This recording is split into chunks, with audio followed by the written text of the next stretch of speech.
Pessoal, olha só.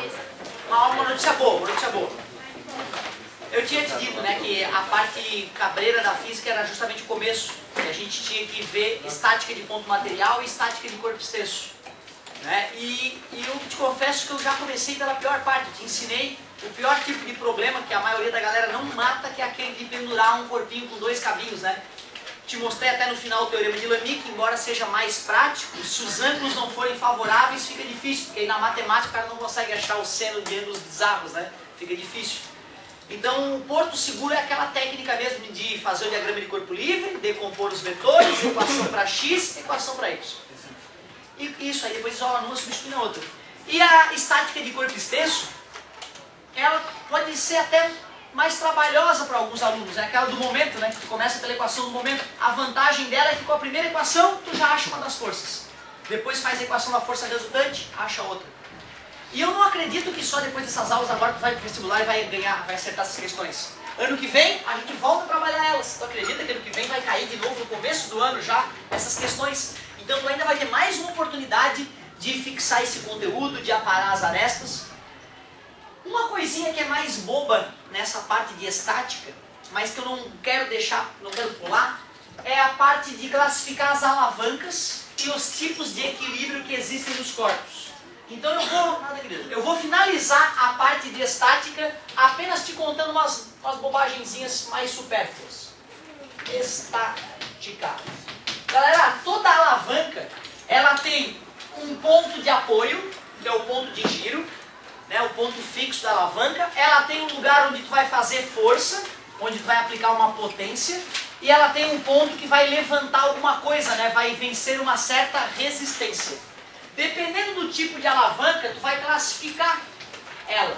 Então, tipos de alavancas.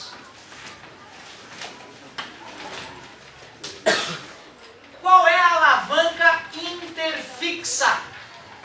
É aquela que tem um ponto fixo no meio.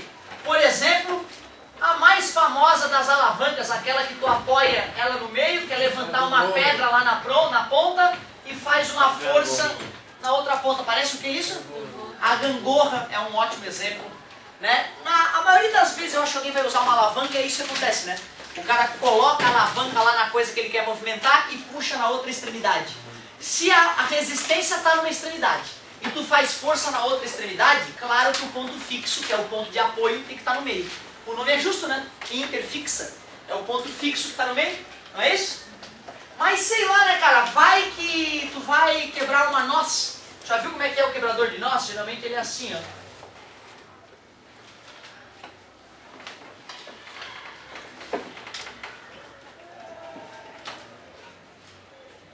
Tu bota a noz ali no meio, ó. Não é isso? E aí tu aperta aqui, né? Tu faz força aqui na alavanquinha e a noz que está no meio é esmagada. Não é isso? Aqui é o ponto fixo, é onde abre e fecha o aparelhinho. Ali é onde está a resistência a ser vencida. E aqui está a força. Quem é que está no meio? A noz é a resistência, nome da alavanca, interresistente.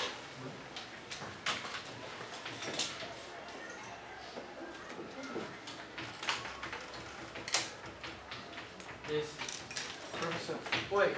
no caso da gangorra ali, na interfixa, se, por exemplo, a bolinha pesasse 20 newtons, você teria que fazer uma força de 20 newtons para baixo também. Daí tem que ver os tamanhos, né? Lembra do planetário? Não foi no planetário, tá certo? Lá no planetário, cara, tinha várias gangorras dessa. Uma delas era igual aos dois lados. Uma delas, um lado tinha o dobro do outro. E a outra delas tinha um lado 3 vezes maior que o outro. Nós pegamos o cara mais pesado da turma, colocamos no lado menor. E botamos a menina mais magrela da turma na outra ponta. A menina magrela levantou o cara enorme da turma. Certo? Né? Então depende do braço da alavanca. Só vai ser igual, Cássio, se esse tamanho for igual a esse. Senão, não. Beleza? O Arquimedes é que falava, me dei uma alavanca e o ponto de apoio certo que eu moverei o mundo. Né? É isso aí. Galerinha, mudou as regras ortográficas, né? Agora acho que é tudo junto. Interresistente. Aí ficaria inter... Ah, tá certo, senão ficaria interresistente. Tem toda a razão.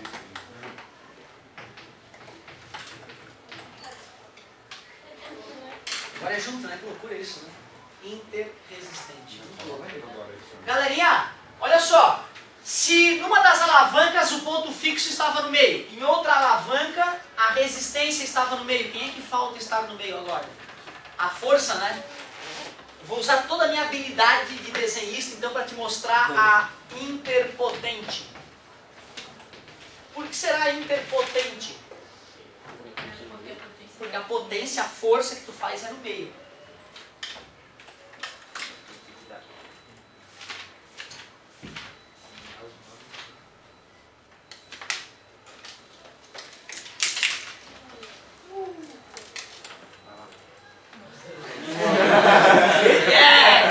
Escutei, o que é? Desenha muito! É uma pinça, cara! Isso aqui é o cabelo, a raiz do filho da desenha muito, cara! Tem bola, garoto! Ó, sabe a mímica, aquele brincadeirinho de mímica? Já brincaram daquilo, né? Eu sou campeão mundial disso, cara! Ó, tirou o pelinho gravado, show de bola! A resistência é o pelinho que tu queria arrancar, o maldito, tá ali. Né? O ponto fixo é onde as lâminas da pinça se seguram uma na outra. E tu fez a potência no meio. Então, interpotente. E aí, claro, tem várias coisas na tua vida que às vezes tu nem imagina que é uma alavanca. Um carrinho de mão é uma alavanca. Um carrinho de mão é uma alavanca. Qual o tipo de alavanca? Interresistente. É verdade, o ponto fixo está na roda. Ah, mas está girando. Não, mas a alavanca está sempre no chão, naquele ponto, né? Eu faço força na extremidade. E a resistência que eu quero vencer está no meio. Interresistente. Parabéns. E uma vassoura. Uma vassoura. Interpotente. Eu quero vencer a resistência que está no chão. Seguro a parte superior da vassoura parada e faço força no meio. Não é isso? Então a potência está no meio. Uma vassoura é uma alavanca interpotente. Que viagem, né, cara? Então às vezes a gente não percebe que objetos na nossa vida servem como alavanca o tempo inteiro, tá? Então assim, é claro que isso pra mim é uma bobagem perto do cara saber resolver um problema que envolve força, né? É muito mais nobre tu saber definir que força tá atuando naquela corda e salvar a vida de alguém do que saber dar o nome pra alavanca que estás usando, né? Certo? De qualquer maneira, vai que no vestibular o cara resolve cobrar isso, né? Eu jamais me perdoaria se não tivesse pelo menos citado isso aí. E eu te confesso que eu estudei isso aí só no ensino fundamental. Eu lembro que teve uma aula que falava disso, no ensino médio eu não vi. Aí só depois que eu comecei a dar aula, que eu vi num livro de ensino médio revisando isso. Que eu até achava que era um conteúdo mais de primários, pra gurizada, né, dar nomezinho e tal, saber que existe. Então beleza, tá visto um outro detalhe de estática mais bobinho. E uma outra coisa que eu queria mostrar pra vocês, o que era? Tipos de equilíbrio. Isso é uma outra coisa que eles podem cobrar, tipos de equilíbrio.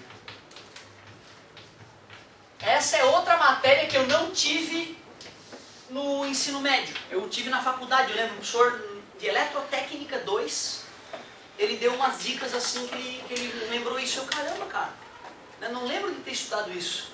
Tu vê, só na faculdade que eu fui ver isso, meu colégio passou batido nessa coisa. Os tipos de equilíbrio são 3, galera. Ou o equilíbrio é estável, ou o equilíbrio é instável, ou ainda o equilíbrio é do tipo indiferente. Vê como é fácil entender esses 3 tipos de equilíbrio. Equilíbrio estável. Mesmo que tu mude a posição do corpo, ele retorna ao local de origem. Imagina uma pedra, uma bola dentro de um buraco arredondado. Tu concorda que se eu tirar a bola daquele lugar, ela e volta para o lugar dela? Né? Tu tira ela do lugar, ela insiste em parar no mesmo lugar. Então está estável. Certo? A maioria das coisas em nossas vidas estão em equilíbrio estável. Mesmo uma cadeira, ó, certo? Tu tira ela da posição, ela volta. Tu tira ela da posição dela, ela volta. Ela queria ficar naquela posição, tá bem estável, certo? Claro que tem um limite, né? Ó, a partir daqui, ó, esse equilíbrio aqui é instável, ó. Qualquer modificação cai e não volta. Concordas comigo? Seria equivalente a isso aqui, de repente, uma bolinha lá no topo, no morro, bem equilibrada. Até fica parado, né? Mas se der um pum ali, ela escorrega. Mas ela sempre volta a ficar estável. Essa aqui? Não. Tipo, tu passou desse limite e ela voltou a ficar estável no chão. Não, mas aí quer dizer, o equilíbrio instável é ela ali. Então assim, ó, a cadeira nessa situação, ela está no equilíbrio instável. Porque é aqui que ela tem que ficar. Se não tivesse vibração no prédio, eu tivesse feito um curso de circo, eu conseguiria deixá-la aqui algum tempo, certo? Mas qualquer desvio dessa posição, qualquer desvio, ela vai. Agora ela está estável, né? Mas era essa posição que nós estávamos estudando. Aqui ela também está estável, concorda contigo? Eles estavam querendo dizer, né? Mas eu estava estudando, não era essa posição, eu estava estudando essa posição aqui, esse momento de equilíbrio. Aí é o equilíbrio instável, beleza? E o que é o equilíbrio indiferente? É aquele corpo que tu gira ele, solta ele e ele continua onde ele estava. Uma bola de futebol numa quadra, né? Tu pega a bola, rola ela, solta, ela fica. Se tiver quadra perfeita e a bola não está ovalada, né? Ninguém deu uma bicuda na bola quando ela ficou ovalada. Aí tu gira a bola, para, solta, ela fica, não é? Não interessa onde está, ele vai aceitar onde vai ficar. Seria um equilíbrio indiferente. Então, 3 tipos de equilíbrio. Tu vê, cara, eu te confesso que eu nunca vi no vestibular cobrar isso. Tá? Mas é bacana ter essa noção que existem essas 3 maneiras de equilibrar os objetos, certo? O que a gente sempre procura em nossas vidas é o estável. Aliás, olha só que interessante. Se eu mexer na cadeira assim, ó, é equilíbrio estável, né? É indiferente. Em qualquer lugar que eu boto a cadeira, ela aceita, não é? Certo? Então, se eu estou arrastando a cadeira, o equilíbrio é indiferente. Agora, se eu vou girar a cadeira, é um equilíbrio estável. Ela volta para onde ela estava. Concorda comigo? Então, tu vê o mesmo objeto, dependendo da maneira como tu mexe nele, tu vai classificar o equilíbrio como indiferente ou estável. Tu vê, delicado isso, né? O nome pode mudar dependendo do que eu vou fazer no objeto. Não pode ser os dois ao mesmo tempo? Não, o importante é ficar bem especificado. Né? Porque assim, ó, para rotações da cadeira, o equilíbrio dela é estável. Para translações da cadeira, o equilíbrio dela é indiferente. Importante que esteja claro, certo? Mas se eu não estou especificando, eu posso dizer que nessa situação a cadeira pode ter o equilíbrio indiferente ou estável, dependendo do que se vai fazer com ela. Beleza? Ô, professor, manda. Mas você está falando sem atrito, né? Porque, por exemplo, no estável, naquela situação que tu desenhou, se fosse, por exemplo, a cadeira que tem borracha embaixo, tu colocasse um pouco de lado, talvez ela ficasse. Então, de repente, sem atrito. Concordo contigo que dependendo da situação, um equilíbrio estável pode virar instável com atrito. Então assim, eu estou em pé, né, num equilíbrio estável, mesmo mexendo meu corpo um pouco da posição em que ele está, ele fica estável, beleza? Só que se não tivesse atrito do meu pé com o chão, eu já estaria no chão. Então eu estaria num equilíbrio totalmente instável se não tivesse atrito. Concordo contigo. A presença ou não do atrito muda a classificação. Tens razão. Galera, vamos mudar completamente de ares. Sim, vamos nos aproximar agora de 300 anos antes de Cristo, onde estudaremos conceitos desenvolvidos pelo nosso querido Arquimedes. Hidrostática é a matéria.